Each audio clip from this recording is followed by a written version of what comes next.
Bakit nga ba biglang tinanggal ni Carla ang suot na singsing na bigay ni Jomar? Carla, meron ba itong kinatatakutan? Bago ko ipagpatuloy ang maiksing reaction video na ito, hiling ko lang na patapusin ang panunood nito para malaman ang nilalaman nito, at kung bago ka pa lang sa munting channel na ito, paki-subscribe para lagi kang updated sa video ng mga kalingap. At pakisuportahan natin ang ama ng kalingap na si Val Santos Matubang, Ate Edna Vlog at si Kalingap Rab. Isang mapagpalang araw sa inyong lahat mga kalingap, at shout out nga pala sa patuloy na sumusuporta sa aking YouTube channel, lalong-lalo na sa mga viewers natin na walang sawang nanunood at sumusuporta. Salamat.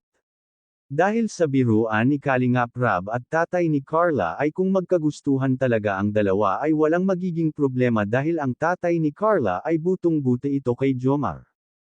Jomar masaya sa naging sagot ng tatay ni Carla. Carla bahagya itong natahimik at medyo napahiya sa kanyang narinig. Pero katulad nga ng sinabi ni Jomar na handa siyang maghintay, dahil ang gusto din ni Jomar na makatapos itong si Carla. Dahil pangarap ni Carla ang makatapos at makatulong sa mga kapatid. Tuwang-tuwa nga ang pamilya ni Carla dahil binayaran na ni Kalingap Rab ang lupa na tatayuan ng bahay ni Carla. At ito pa ang good news sa lahat, dahil kakaiba ang bahay na ipapatayo kay Carla, dahil mas malaki daw ito gagawin bahay ni Carla kisa ordinaryo na pinapagawa.